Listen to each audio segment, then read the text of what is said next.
أعوذ بالله من الشيطان الرجيم بسم الله الرحمن الرحيم الحمد لله رب العالمين والصلاة والسلام على أشرف الأنبياء والمرسلين سيدنا محمد النبي الكريم وعلى آله وأصحابه الطيبين الطاهرين ومن تبعهم بإحسان إلى يوم الدين وبعد.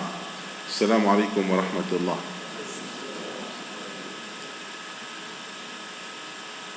Today, inshallah, I will try to summarize what we delivered in one day to summarize in 1 hour. We had the workshop in Windsor University about the actions of the heart. So I'll try to just give you the most important part of that presentation. And the good things about this presentation was made by the student of the Wisdom Academy. The Wisdom Academy, it's a Wasat Islamic studies of developing outreach mentors. That's a student of Quran, they memorize the Quran. This is there are some of them. They are Hufad, all of them, and mashallah. And we delivered to them different subjects. And after they took it like around 3-4 months as a course, themselves they deliver what they study in 1 day for the rest of the community. So two in one. So they still been in one time seeking knowledge and the other way delivering that knowledge. So by the graduation from that academy, they're going to be ready inshallah to spread the knowledge. And as we said, to develop outreach mentors, so to be mentors and to be imams and advisors for others. So this is the way when they are working and preparing, for their seminar.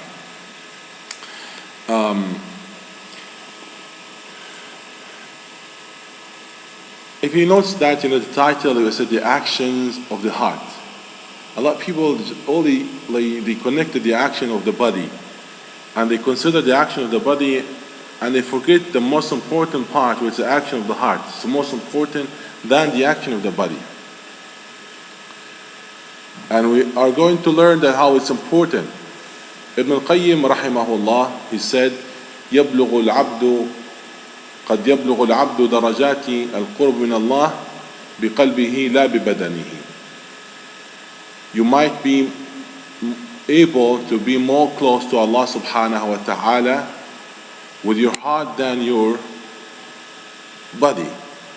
And that was mentioned in the hadith of Rasulullah, as he mentioned, إِنَّ اللَّهَ لَا يَنْظُرُ إِلَى صُوَرِكُمْ وَأَجْسَادِكُمْ وَلَكِنْ يَنْظُرُ إِلَى قُلُوبِكُمْ وَأَعْمَالِكُم. Allah doesn't look at your body, your picture, but Allah subhanahu wa ta'ala look at your heart and your actions. Using the term لا ينظر, it doesn't mean he doesn't look. Allah subhanahu wa ta'ala sees everything subhanahu wa ta'ala. But that means he will never grant the mercy. Because النظر منه, the look from Allah subhanahu wa ta'ala, that's a sign of mercy. Think of yourself, if you are unhappy from somebody, you try to look in other direction and not facing to him, not looking at him. That's a sign of anger, yes? Or your father or one of people that you respect, if he's upset from you, he will never give you a look. Yes, he will turn his face in other way. So that when they use the term لا ينظر إليهم, that means he will never grant mercy for them. نظرة من الله سبحانه وتعالى رحمة. Just like Allah subhanahu wa ta'ala will look at you, that means he will grant you with the mercy. So here there's one disease, it's very bad disease attacking the heart, and we'll talk about that. We name it Ran as a term in the Quran. Okay, let's see this one. Do you see this picture?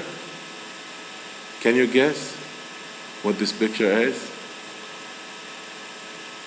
What do you think? Any suggestion? It's a nice picture, yeah, beautiful, yeah? What do you think? Huh? Silver? Huh? Some paint. It's a nice, looks nice, yes? Huh? Blood, maybe? What do you think? Lead? Rasas? Yeah, rasas, silver. See, okay, I'll make this is a small scale of the picture. And let's look at a bigger picture. You saw that one? Rust. This is rust. Maybe it looks nice, in the small side, but it's rust. This is the rust. And what's related to our topic? Allah said in the Quran, كَلَّا بَلْ رَانَ عَلَى قُلُوبِهِمْ مَا كَانُوا يَكْسِبُونَ. Ran, literally, it's rust. Can you imagine? The hearts get rusted? Subhanallah. How you remove it? جلاؤها ذكر الله. To mention Allah subhanahu wa ta'ala. To put Allah in your heart. That's how you remove the rust. Let's, talk about this. Now, and I'm going to use the example of the car. If you have rust in the car, what you should do? What's the steps in order to remove the rust? I think not this one. Do not look at this car. I think this one should be in junk. It's too much. But if there's a small rust, and there's spots here and there, what you should do? How you remove the rust? Of course, you go to the body shop. Yes, that's the first thing. Not everybody can do it. Yes, so you need someone who's expert to help you to remove that rust. And what's the steps you're gonna use? What's the first step? Sanding. Yes, this is one of the steps. But look at that. I know a person, he went to the body shop. The first one, he told him, you need to pay 400. The other one, he said, you know what? Just 150, I could fix it for you. So that person, he cheap, he went to the other one, he cheap, he said, he can fix it 150. But what happened? In the next winter, it became worse. Why? Because that person had cheated him. He put some material and painted it over, and that's it. So he hid it. He beautified it, but still the problem is still there. So it's widespread and became worse. Subhanallah. So what was supposed to do the first? The first you have to. What's the first one? So this is like called before and after. So there's some steps. So the first one. Scrapping. That's the first one, you have to remove it. You have to remove that to clean the surface. You have. If you put anything in the top and the rust is still there, it doesn't work. And actually, they go even little like further layer to remove even more. Because to make sure it's really clean, there's no, rust. So the first thing, and it's very difficult process. It needs like heavy machine. Like you see, sometimes you need to cut some parts of that metal because it cannot be fixed. So the first, step. And the second step, smoothing. So after that, you smooth the surface, maybe you put some special material. And then the last step, which most of the time, that's how we start with. Beautifying. So 3 main steps. Unfortunately, most time we forget about the first and the second, and just we care about this step. We care about how it looks nice from outside, but we don't know how it's inside. This is the big problem. Yes, we pray. Yes, we fast. But it's kind of beautifying more than the previous 2. So you have to remove the bad things, and then evacuate the place and clean it, and then you can, put whatever you want, and you put your fire, you can put the paint. So that's the steps. Look at that, I named here. The first one, tajdiya. Second one, takhliya. The third one, tahliya. This is very important, concept.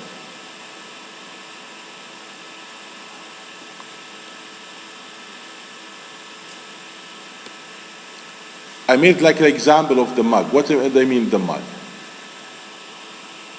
Imagine if there is a mug in front of me, and in that mug there is some rust or some dust or some bad, or like najas or dirt, whatever, there. So some impure parts, or let's just even think of like one drop of urine in that mug. And then you pour Zamzam water in it. Are you going to drink it?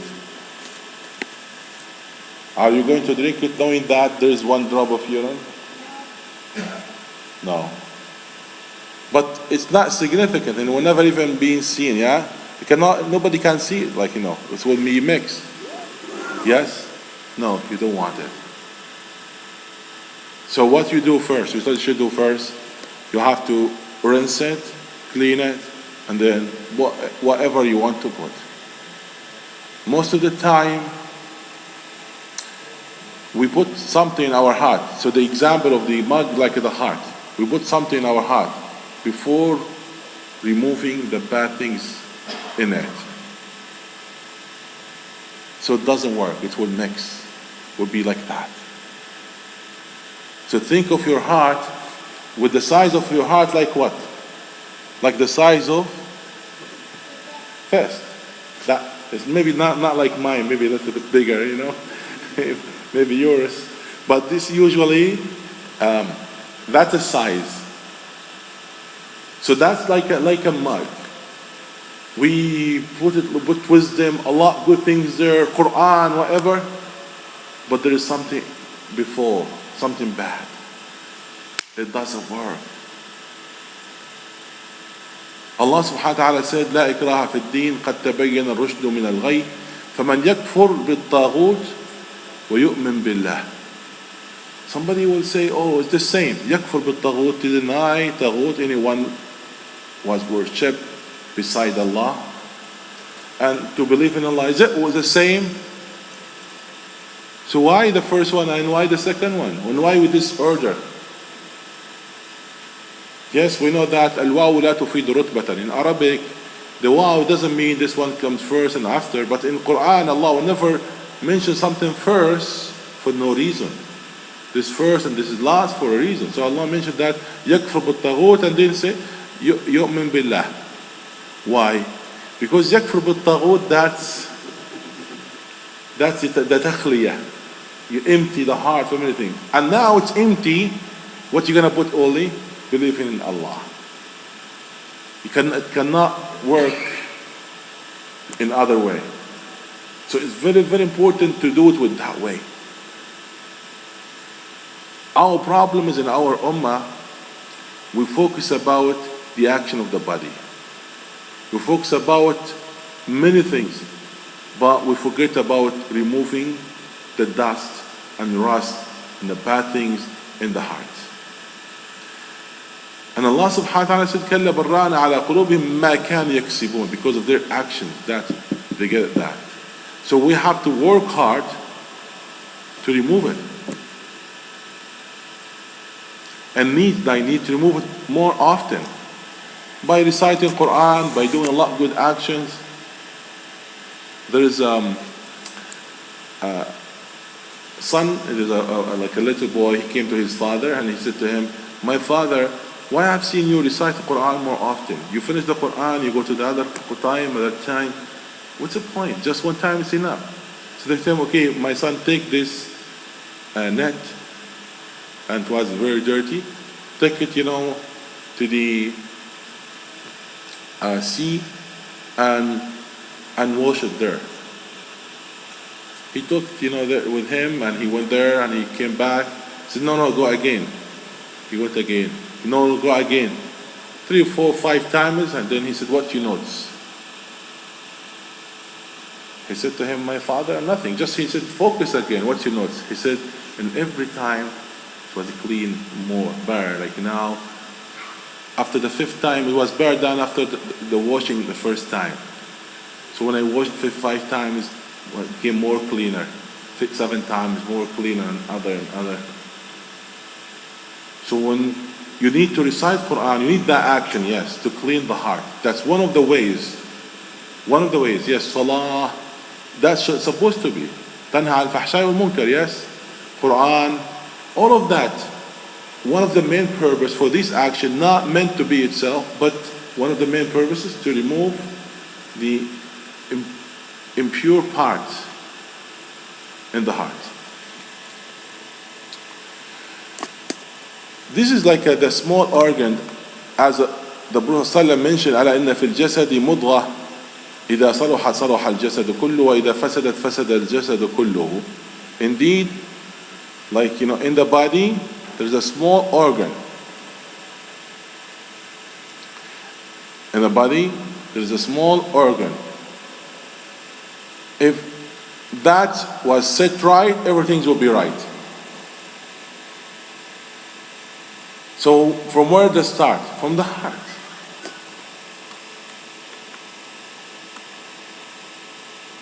If you start like from other things, it doesn't work. So let's work in our heart.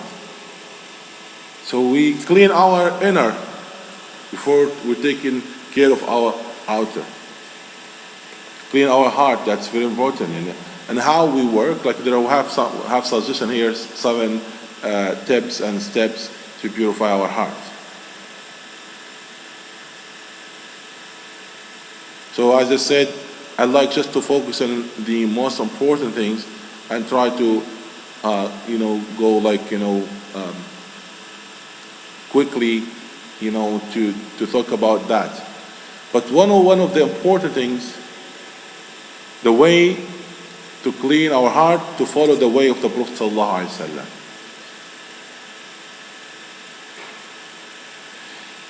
Because one of the main mandates,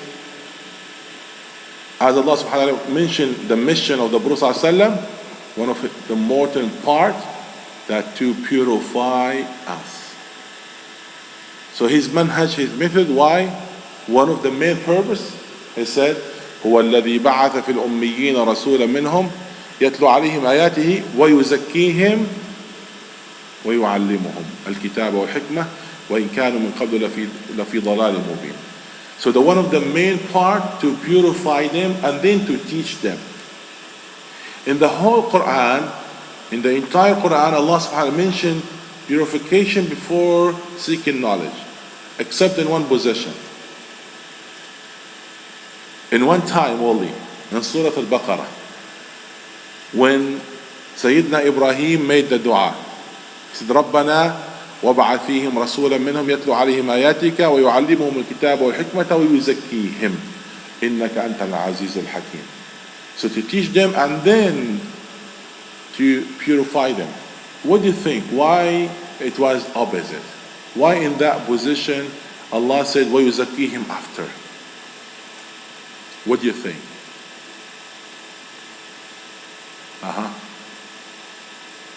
As a human, it's not like necessarily we will mention what's important first and then after, as a human.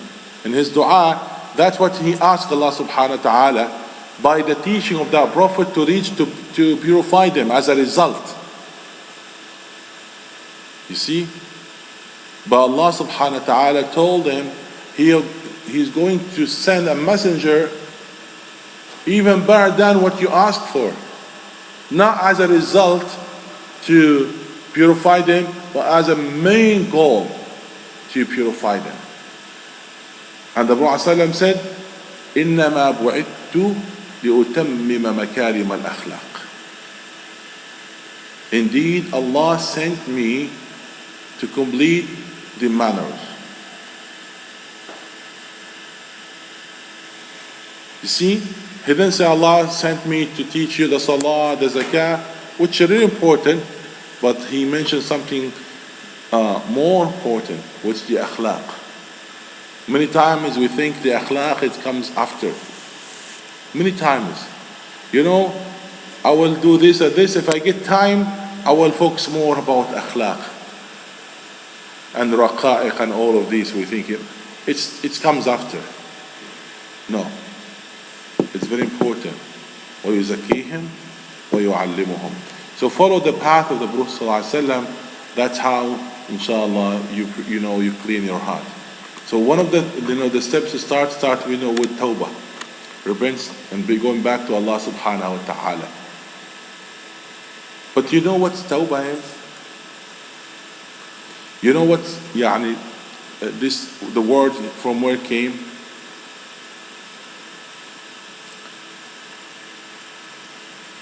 Taba means raja'a, he came back. Yes? Yeah. So you have to make the initiative, you have to start. And Allah subhanahu wa ta'ala will accept from you. أحدث لكل ذنب توبة. You now have to go back and learn from your mistakes. So it's very important, start with this. And do not think I'm okay and I'm fine, I have nothing and there's no problem. If you think like that, that's really the problem itself.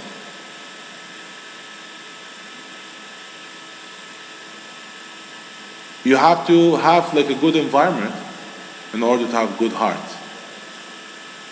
Yes. Remember the story of the one he killed 100 souls. You know what's the advice? He said, you have to go to that good city where you have a good and righteous people. So one of the main steps to clean your heart, to be in a good environment. If you be in a bad environment, you will adapt, bad, habits.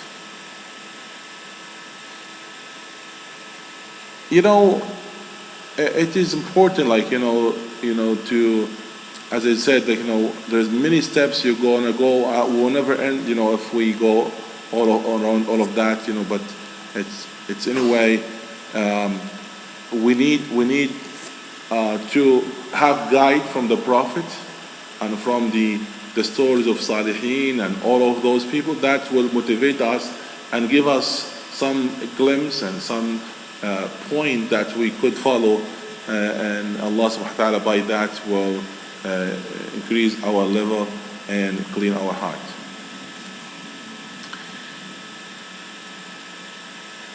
We mentioned the action of the heart, how it's important. It's important in every aspect in life.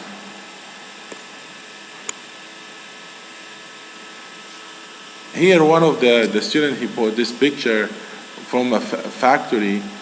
The factory was in Germany. Their intention to make good car. And they made good car, but you know what happened? That company went bankrupt. Because nobody would buy another car. Just to buy one car and that's it. Nowadays, they have lifespan for the parts and for the car. And actually they try to shorten that. To make it small. Not like before. Subhanallah. So the intention behind it, and this was good. There are some intention was bad. And if you look at the Islamic civilization, most of the product, people still getting benefit till today, and has no side effect, because they made it with a good intention. They made it to benefit the humanity. And nowadays, all the product you can say has bad and side effect. Because the intention not to benefit others, but just to benefit themselves, and for just gaining money and stealing from others, that's it. So they didn't care about you.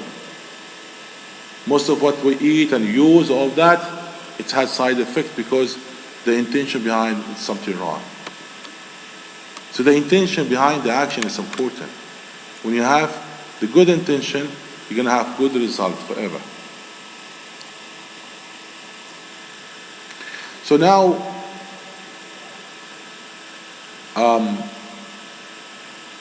What's the intention in general? What do you think about the intention in general? Intention, not like wishes. I wish to do so.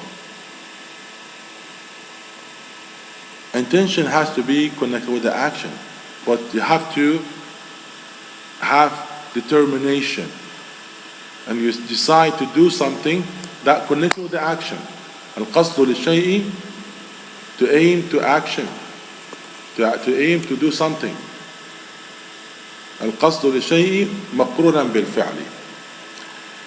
We know that intention without action is better than the action without intention. Why? Because you still be rewarded.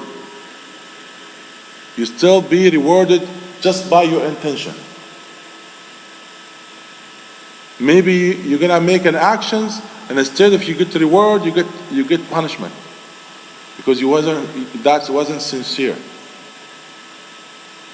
So it's very important to focus about your intention. In the hadith, if you intended to do something bad and then you give up because you fear Allah subhanahu wa ta'ala or for other reason, Allah will reward you with one hasanah. And if you have done that bad deed, Allah will write for you one sayyah. But if you ask for forgiveness, that will be removed, and instead Allah will give you one hasanah. Subhanallah. But if you intended to do something good, this is the point.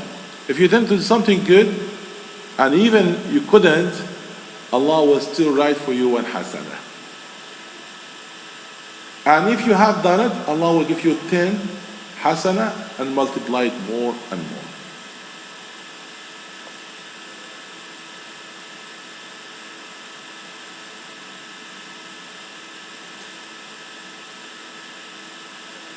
Here speak about the correct intention. It's important because without that the action will never be accepted. And it's clear, إنما الأعمال بالنيات. That famous hadith, you know this hadith. You know the story behind it.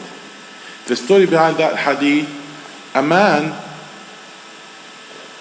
he went to Medina. He migrated to Medina to join the Prophet ﷺ, but in his intention something else. He wanted to go to marry a lady there. The Sahaba heard about that and they start calling him Muhajir Qais. The Prophet ﷺ heard about this and he stood up and he said, إِنَّمَا الْأَعْمَالُ بِالنِّيَّاتِ. Indeed, the action is according to the intention. وَإِنَّمَا لِكُلِّ امْرِئٍ مَّا نَوَى. Let's talk about this a little bit. إِنَّمَا الْأَعْمَالُ بِالنِّيَّاتِ. Indeed, the action is with the intention. Okay, now the action has happened. Even without intention, so the action is there. So what do you mean, الْأَعْمَالُ بِالنِّيَّاتِ? The action with the intention. So the ulama mentioned about this. Some of them, they said, the صحة الأعمال. The action will never be correct without intention. The other one, they said, كمال الأعمال. The action will never be complete without the intention. The third said like حصول الثواب. حصول الثواب. You will never get the reward of the action without the intention. So there are many discussions about that. But of course, it's a condition of the correctness. So the action will never be correct, will never be accepted without the intention. And most of the scholars of hadith started their books with this hadith. Most of them. Even Muwatta, one of the narrations of Muwatta started with this hadith. Bukhari started with this hadith. Imam Muslim started with this hadith. Most of the hadiths collections started with this hadith. إِنَّمَا الْأَعْمَالُ بِالنِّيَّاتِ. Do you know why?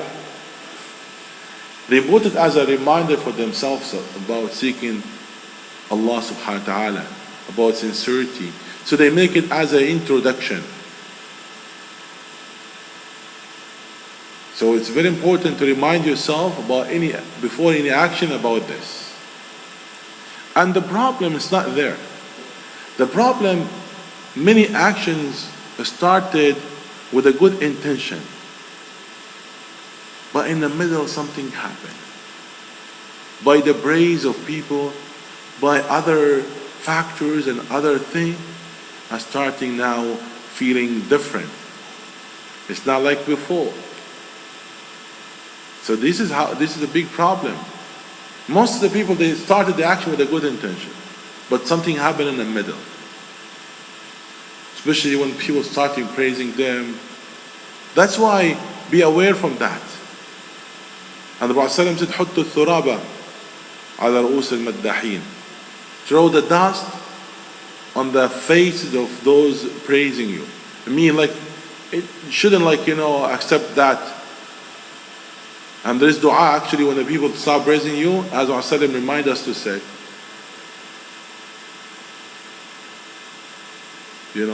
So you should, like, return back that fadl to Allah subhanahu wa ta'ala. Do not think that of yourself. Otherwise your intention will start changing. وَالنِّيَّةَ تَجْعَلْ لِوَجْهِ اللَّهِ خَالِصَةً إِنَّ الْبِنَاءَ بِدُونِ الْأَصْلِ لَمْ يَقُمِ وَمَنْ يَكُنْ لِيَقُولَ النَّاسُ يَطْلُبُهُ أَخْسِرْ بِصَفْقَتِهِ فِي مَوْقِفِ النَّدَمِ وَمَنْ يَكُنْ لِيَقُولَ النَّاسُ يَطْلُبُهُ أخسر بصفقته في موقف الندم كفى بما كان في طه والشورى وفي الإسراء موعظة للحاذق الفهيم. So the foundation of the action is the intention. Without the intention, it will be meaningless, useless, or be empty, or pointless, has no point. And actually, it's not only ana or ghutha or riya. Actually, it will be against you. Not only that action, you'll never receive its reward, but you're going to be receiving as you did something wrong. So you are actually sinful. You are what looks like you are doing something good, but you actually, in fact, you are sinful. So be aware of that.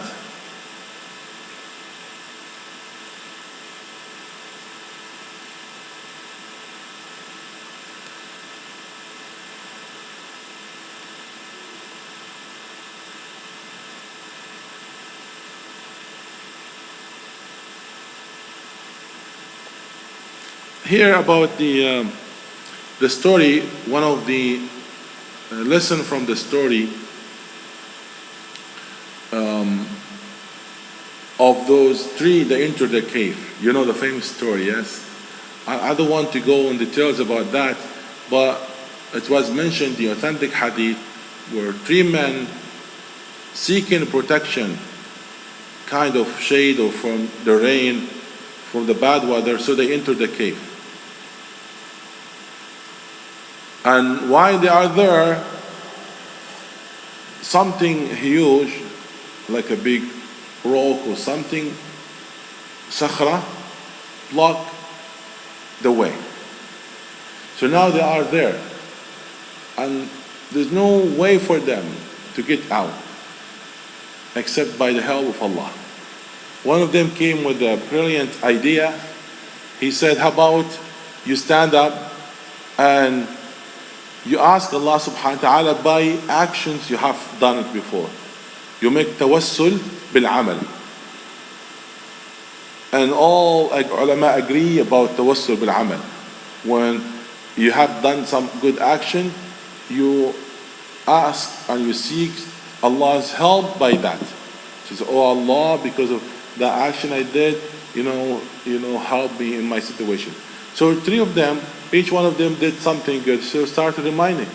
The first one, he did something good toward his parent. So he said, oh Allah, if I did that in your sake, oh Allah, help us in our situation. So that big rope moved a little bit. They at least now they could see the light coming from outside.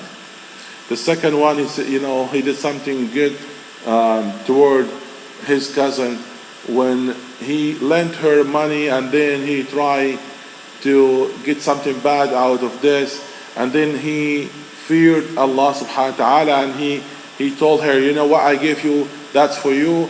And he said, if I did that in your sake, oh Allah, help us in our situation. So alhamdulillah, Allah helped them, and the stone moved a little bit, but they couldn't get out. The third one, he made dua as well. He said, I remember that day, one of those working for me, he wasn't happy from the payment when he left it with me, and I couldn't find him. And when he came back after years, he asked for that. He said, yes, here we go. Take all whatever in this valley that for you. He said, are you joking? He said, no, that's for you. I wrote that for you. And he talked with him. He said, if I did that in your sake, oh Allah help us.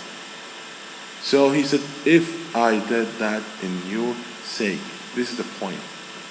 So you have to do it in the sake of Allah. All your action in the sake of Allah. So it's very, very important. Put that in mind. Allah doesn't accept anybody with him. You cannot have a partner with Allah subhanahu wa ta'ala, even with your intention. أنا أغنى الشركاء عن الشرك فمن عمل عملا أشرك فيه غيري عمل عملا. You go at the action and your intention with somebody else, that's kind of shirk, which you mix your action for Allah and for others. That's the riyah. The riyah, if you do the action in the sake of people alone, or in the sake of Allah and the people, you mix, or you leave the action in the sake of people. That's all it's riyah. Now the other part of this, now they're coming to the part where a lot of people didn't like the definition, and others but I would go lightly about this. The action of the heart is not only one action. It's 5 levels. The bottom one, which Allah subhanahu wa ta'ala will never question you about. There are 3 of them, Allah will never question about it. The bottom one is called hajis, and then called khatir, and then hadithun nafs. These 3 levels, do not worry about.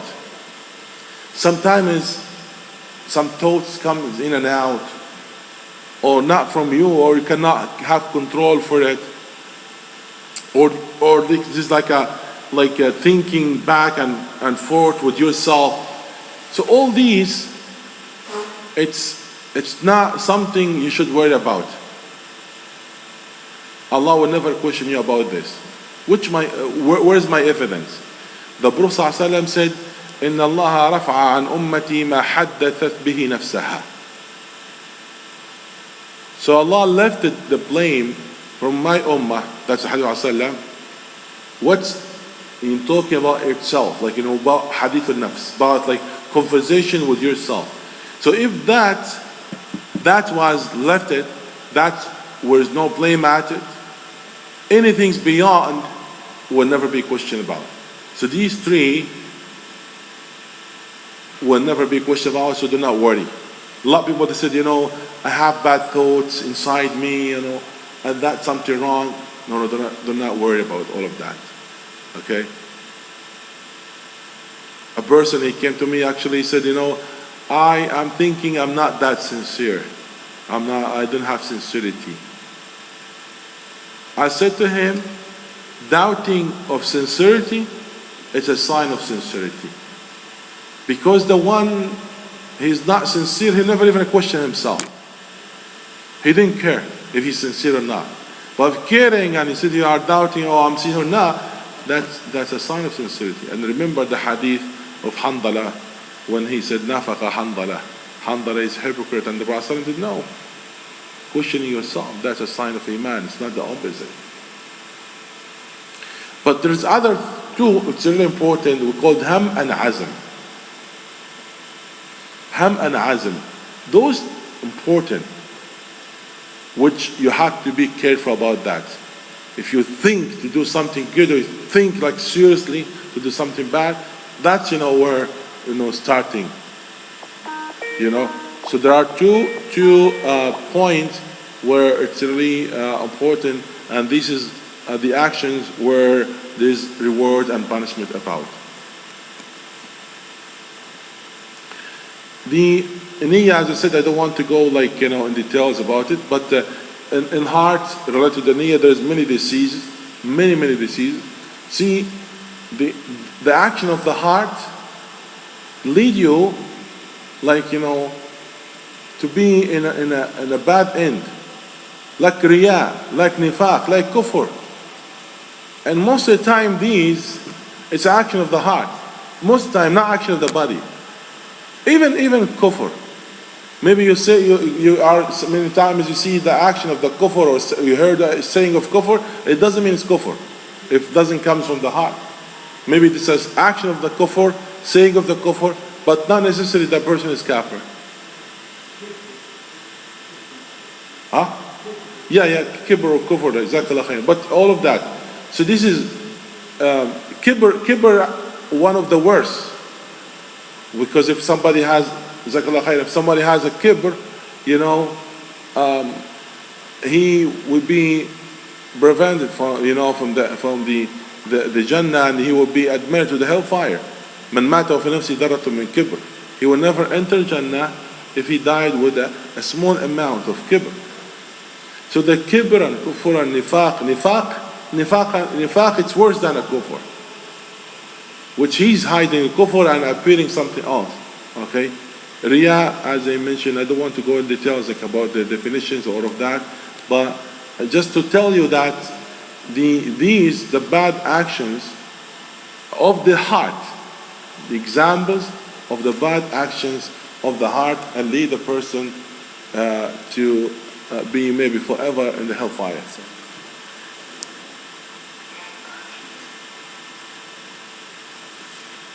Oh, okay.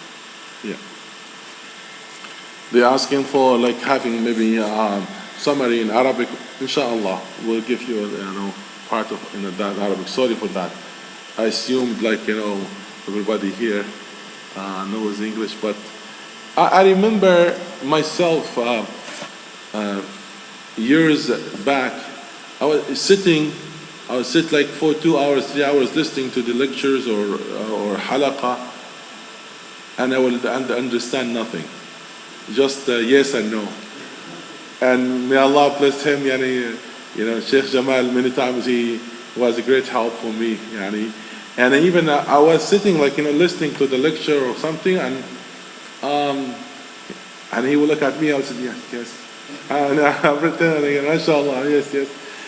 But if you don't try, it's you will continue like that, So I'm just advising myself and you just try your best, try your best.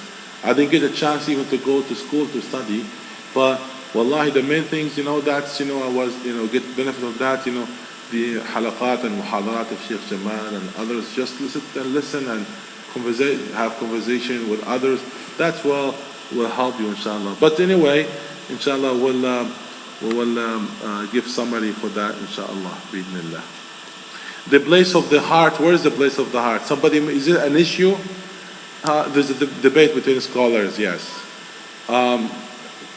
But some of them, they say that it's in the heart, the place of the intention. Some of them said in the heart, some of them they said in the mind, in the brain. There's many discussion about that, we don't want to go in details about it, about each one.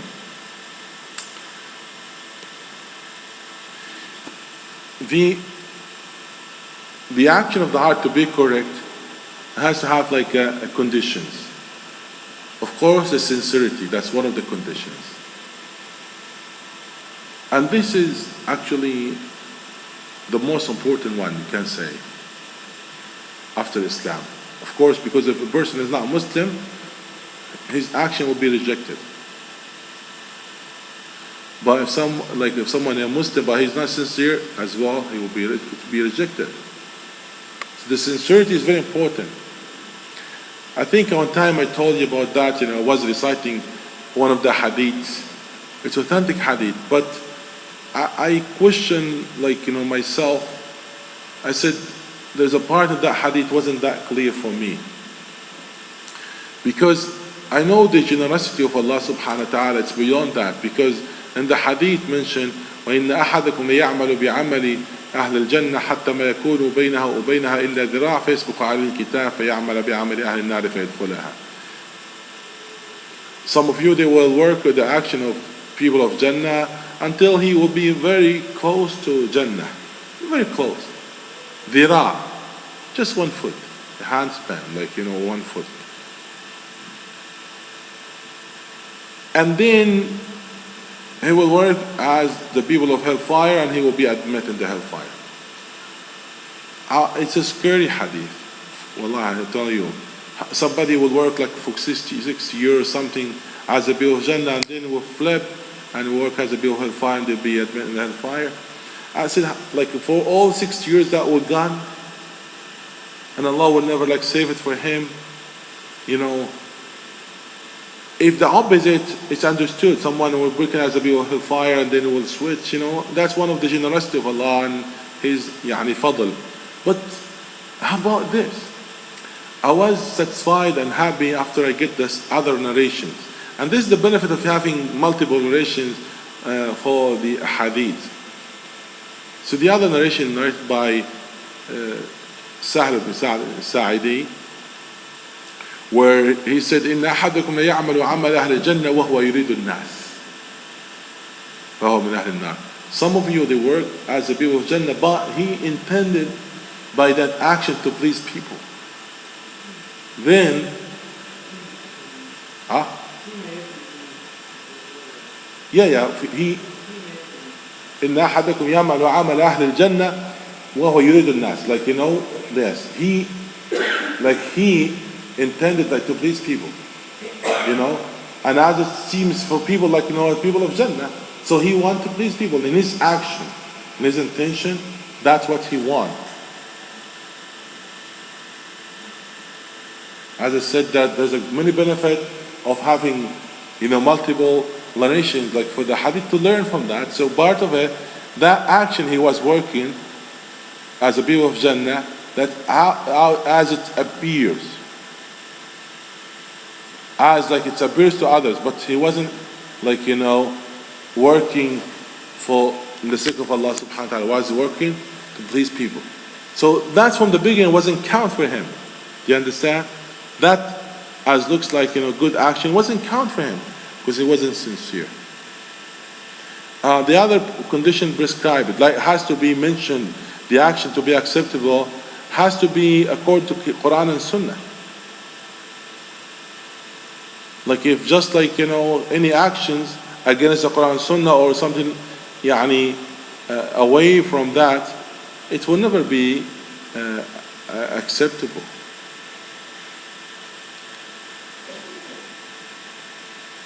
So there are many conditions related to the actions. Here the definitions for that.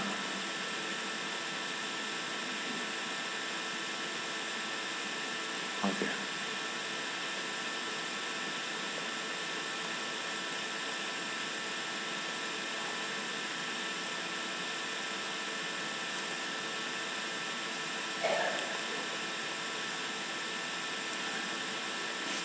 Okay, now it's another part of that where it's supposed the intention and actions all are together. Okay? But that's the norm. But sometimes you say something and you intend something else. Which one is counting? It's usually you do the action and your intention toward that action. But sometimes it's the opposite. So you intended something and you do something else. There's some examples for that. For example, I take one of the examples. Someone, he's joking. Now, which one is count when he's joking, by divorcing his wife?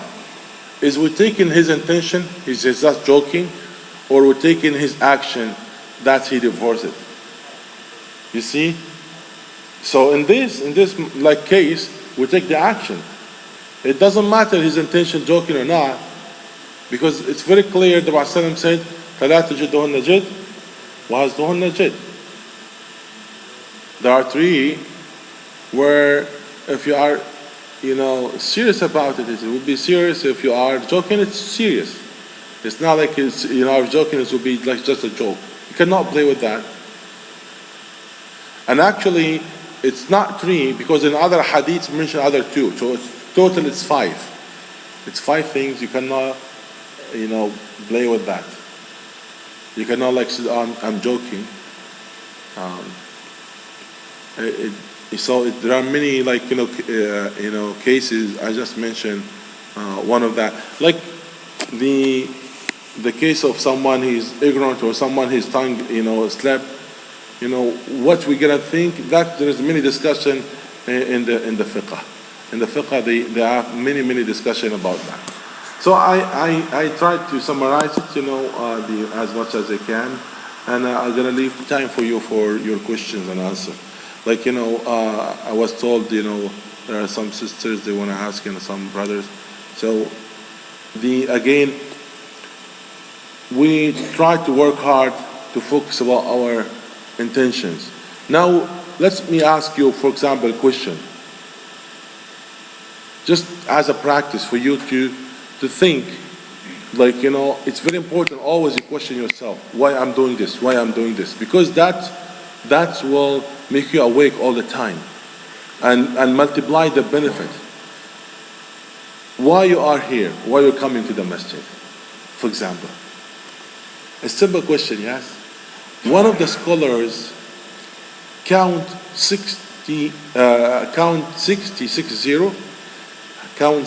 different intentions of someone coming to the masjid.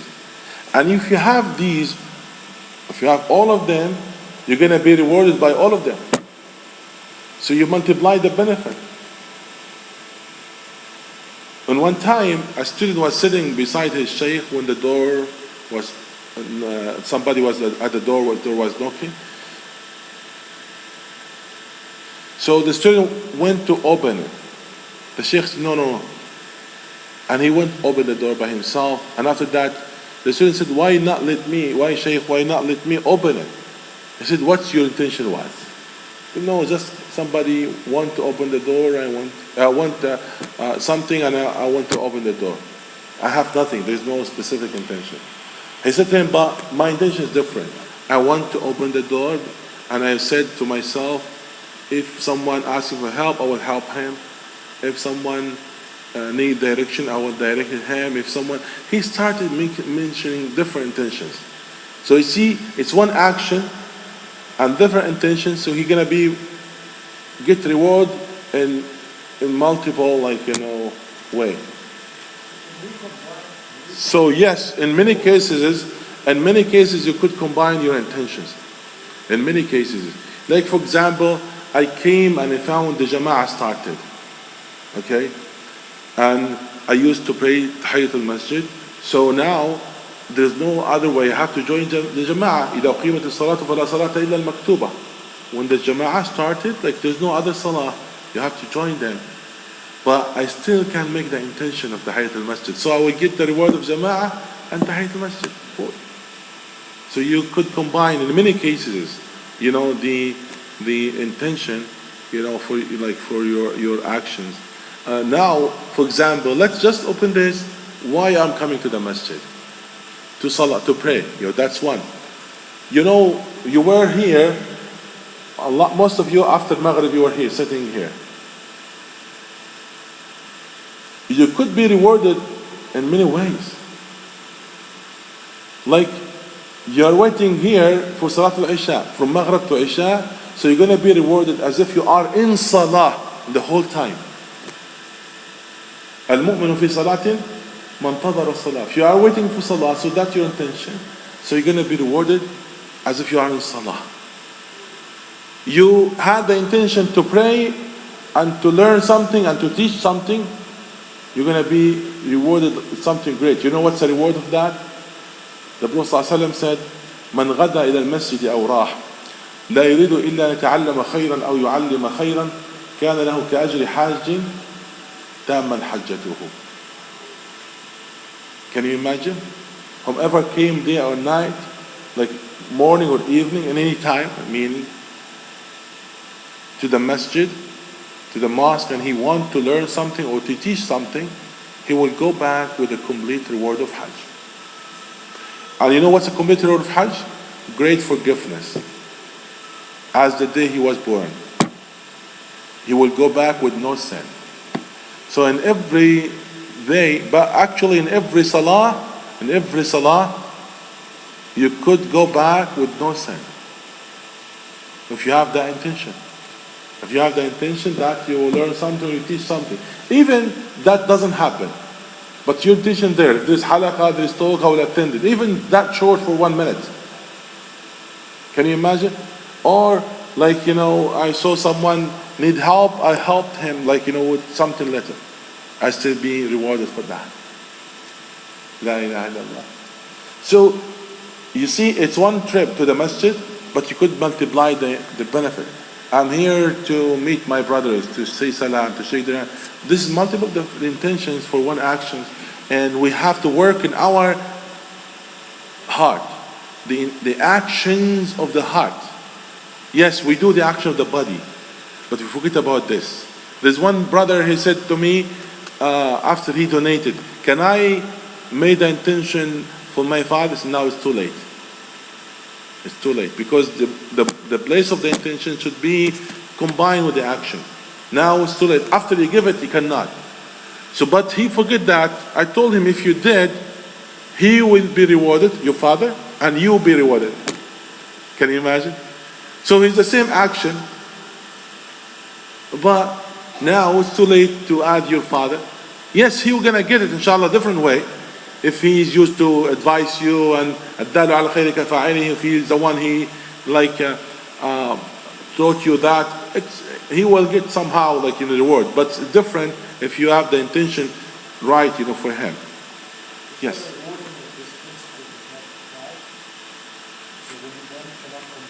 Oh yeah, there's many cases where not combined. إذا كان الوعاء الزمني لا يسع إلا لفعل واحد. For example, like صيام Ramadan. Ramadan, it's only for Ramadan, so you cannot combine with the intention of the other siyam, for example, so only for Ramadan. But let's say somebody, he's fasting the day of Arafah. It's coming, inshallah, yes? So you fast the day of Arafah, but a sister or a brother missed one day of Ramadan. So he offered that day in the day of Arafah. So he will get the reward of Arafah. Why you are changing your face with this? Why you are changing? If you have something comment, I'm open for any discussion. Brother, we have to be open and clear. Yes. Why you are saying this? And by the way, there's no one single difference between scholars about this. So do not say something like that where you are not sure, okay? And open, discuss with that. I'm open with this. You don't know me, maybe. I'm open with any discussion. Please, go ahead.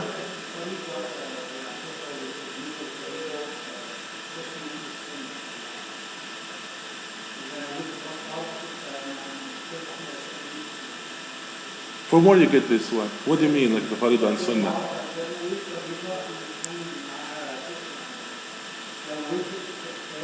اليوم عرفة بركة الزمان. عرفة is the zaman of that. If you are fasted with the Faridah or fasted with other things, it's وافق فضل الزمان. Okay? There's no specific. You fasted the day of Arafah. Even if you don't know that's the day of Arafah, you will get the reward of the Arafah. Was that? Yes, even if I qada Ramadan.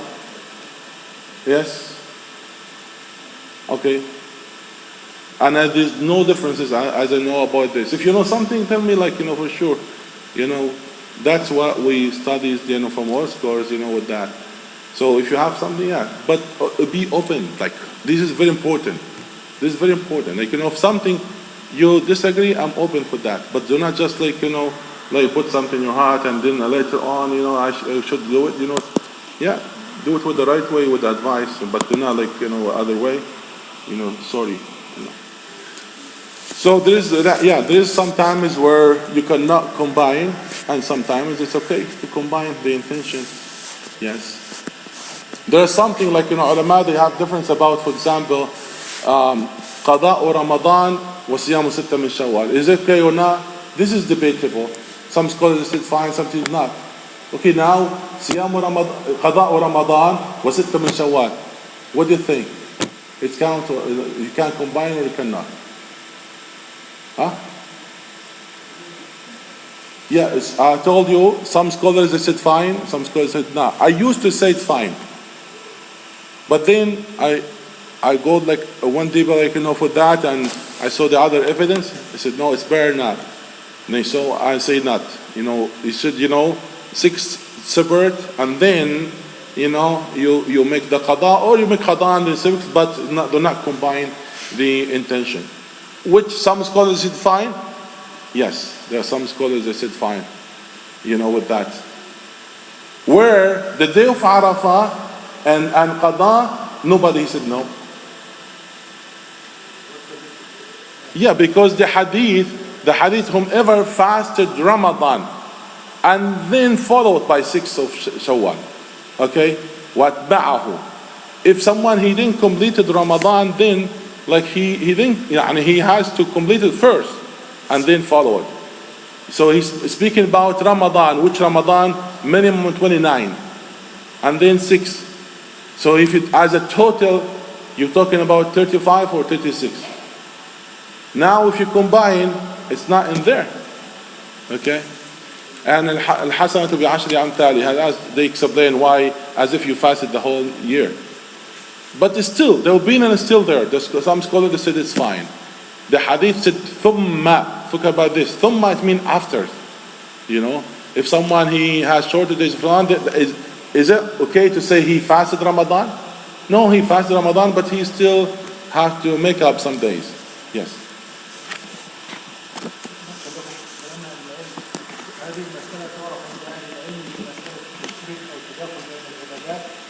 ولها صور كثيرة منها هذه الصورة وهي الجمع بين الواجب والمستحب بنية واحدة. فمنه المستحب يجيبه عن الواجب.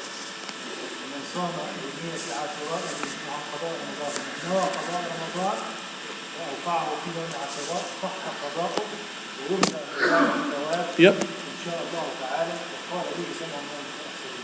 Yes. Okay, is it clear? Yes. Yeah. So we are talking about someone he had the intention. We're not talking about someone he has no intention. If you fast one day and you don't have the intention that you make the qada as a qada, it will never count as a qada. So you have to have the intention, So it's very clear. If someone fasted Arafah but came as a day he fasted, was Arafah, was Ashura, was whatever, like one of the days of Fadl, and he will get the reward of Farad because he had the intention to make it as qada. So there's no difference in that. That will be fine. And as a reward, Allah subhanahu wa ta'ala will grant the reward to her. Inshallah. Yes, sisters?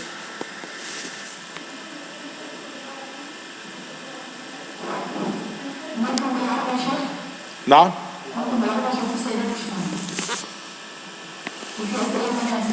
طيب بإذن الله. إقران النية، هل يجوز الإقران في النية؟ ليه؟ لأن